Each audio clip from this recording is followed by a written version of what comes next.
Harka fuune daawwattootaa fi hordoftoota maatii muhaa Oromoo YouTube akkam jirtan nagaan keenya kan jaalalaa onneerraa madde bakkuma jirtanitti isinaa gahu janna daawwattootaa fi hordoftoota keenya oduu keenya ammaaf qabanne kaan isinitti himu ana muhaa Oromooti ammodhuma sagantaatti nu wajjin turaan afeerraa keenya gamanumaan viidiyoo keenya like share gochuu sin dagatinaadha. Oduu injifannoo Oromiyaatiin gootichi waraana bilisummaa Oromoo zoonii kibbaa waraana weerartuu bilisiginnaa duula sakattaa jibbaataa gaggeessaa jirtu adaboo itti fufee jiraachuu himee jira. Gootichi waraana bilisummaa Oromoo zoonii kibbaa Cibran Soddombooroo har'aan tan ebla gaafa 10 bara 2022 lola jabaa loltoota gabroonfattuu bilisiginnaa waliin gaggeessaa jiruun injifannoo boonsaa galmeessee jira. Lola kana keessatti waraana sirna bilisiginnaa hedduu ajjeesuudhaan hedduu isaanii madeessee meeshaa hedduus irraa hiikkatee jira. Waraanni bilisummaa Oromoo woboon zoonii kibba Oromiyaadha. Waraanni sirna bilisiginnaa maqaa sakattaa jibbaata woboo balleessinaaf ammoo qaamota nageenyaa akka humna addaa Oromiyaa, milishaa Oromiyaa, poolisii federaalaa, raayyaa ittisaa biyya Itoophiyaa, humna addaa naannoo Amaaraa, fannoo Amaaraa, humna addaa naannoo Somaalee, humna addaa naannoo Sidaamaa, waraana Eertiriyaa fi kutaa waraana bilisiginnaa Izii kibbaa fayyadamuudhaan gaggeessaa jirtuun leencoonni ilmaan Oromoodhaa haleellaa rifaasisaa irratti raawwataniin reeffa diinaa lafa tuulanii akka reeffa siin kaafanne godhuudhaan bakka awwaalcha isaanii Oromiyaa taasisee jira. Woboon kibba Oromiyaadha. Lola guyyaa har'aan tanaa kanaan ammoo waraanni bilisiginnaa 170 ol yoo ajjeefaman 210 ol ammoo madaa'uudhaan qama kaaniin 37 kan ta'an ammoo woboon kibba Oromiyaa boojii harkaa qabaachuu himee jira. Lola kanaan meeshaa waraana gurguddoorra hamma xixiqqaattis ammoo boojii jiraachuu himee jira. Woboon kibba Oromiyaadha. Lola waraanni bilisummaa Oromoo woboon gamoo gabrummaa uummata Oromoo irraa diiguudhaaf lubbuusaa osoo hin qusatin laachaa jiruun kibba Oromiyaatti woboon zoonii kibbaa Cibran Soddombooroo kan gaggeessaa jiru. Akka gabaasni kun qindaa'etti ammoo humna diinaa akka baala mukaatti harcaasaa jiraachuunis beekamee jira. Ijoolleen Oromoo kibba Oromiyaatti saba isaanii mataas ol qabachiisanii jiru. Diinni wal guurrattee kibba Oromiyaa galtes tokkoon isaanii deebi'aa kan jirree fi ijoolleen Oromoodha ammoo diinni gana akka achittiin deebinettis barbadeessee jira. Waraanni bilisummaa Oromoodha. Waraana mootummaan bilisiginnaa gabroonfataan Itoophiyaa isaan gubbatti bane isaan balleessuudhaaf ofirraa qolachuudhaan humna diinaatis akka dabaatti balleessuun injifannoo guddoo jiddu galeessa lixa Oromiyaa fi kibba Oromiyaattis gonfatee jira. Kunis ammoo mootummaa Abiyyi Ahmadii fi akkasuma Shimallis Abdiisaa akka malee muddamsiisee jira. Isaan qofaas otoo hin ta'in ammoo waahillan isaanii kan dirmachoo kaan ammoo guuza daboo isaaniif oolan mootummaa naannoo Amaaraa, Sidaamaa gama kaaniin mootummaa naannoo Somaaleetis akka malee naasisee jira. Waraanni bilisummaa Oromoo boondhaadannoo bilisiginnaatiin kan baduu miti jedha hoggansi waraanichaa.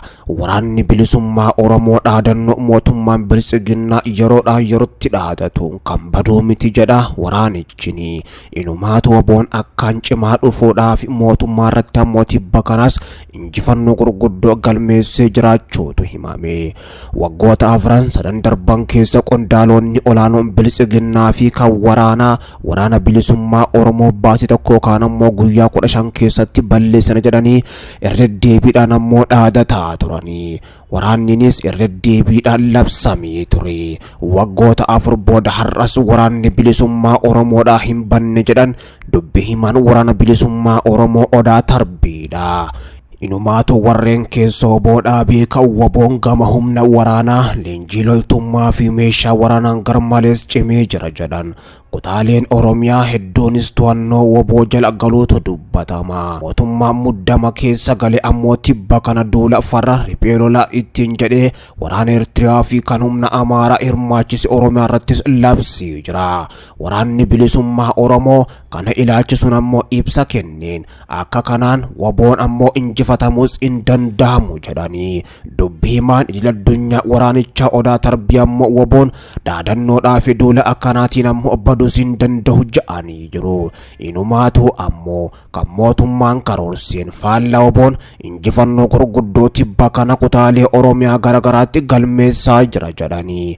Waraana kutaalee Oromiyaa gama lixaa kibbaa fi giddu galatti dirreewwan lolaa garagaraatti taasifamaa jiru woboon loltoota mootummaan bobbaase hedduu fixuu madeessuudhaa fi boojii jiraachuu Odaa Tarbiidhaa himanii.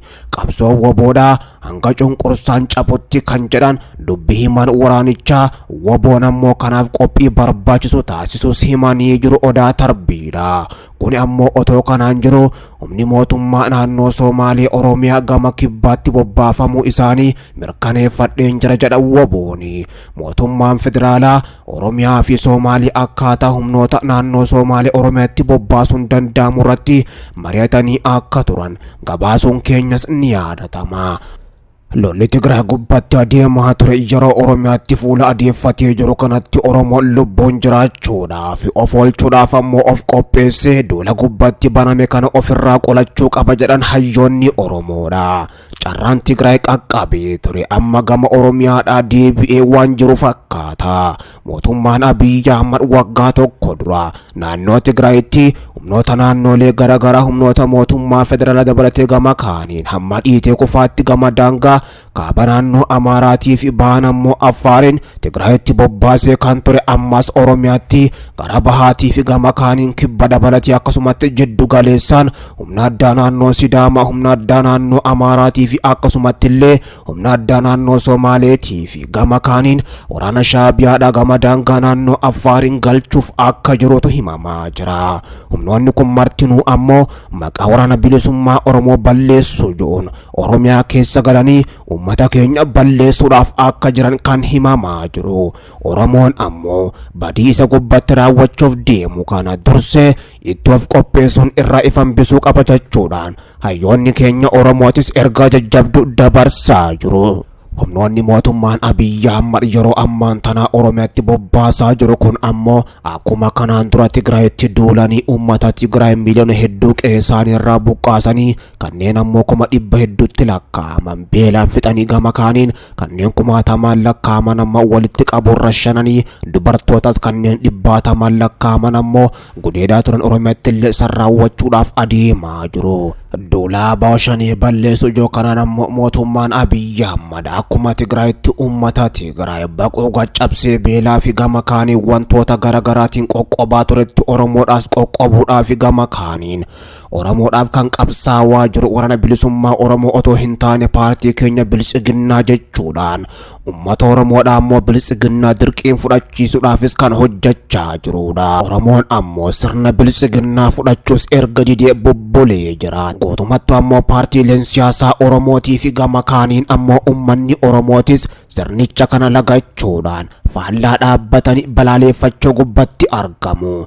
Yeroo uummanni Oromoo ammoo sirnicha jibbuudhaan sirnicha hadheeffatee balaaleeffachuun ammoo waa isaarraa of dhiibee moggatti bee hojii isaa ilaalaa jiru kanatti ammoo mootummaan Biltsiginnaadhaa sirna isaanii kana Oromoo dirqiin fudhachiisuudhaaf qaamolee garagaraa fi diina Oromoo fi Oromiyaa ammoo Oromiyaatti galchanii uummataan fixuudhaaf yeroo adeemaa jiran kanatti ammoo itti gaafatama seeraa fi seenaa jala isin baanjaan hayyoonni Oromoodha.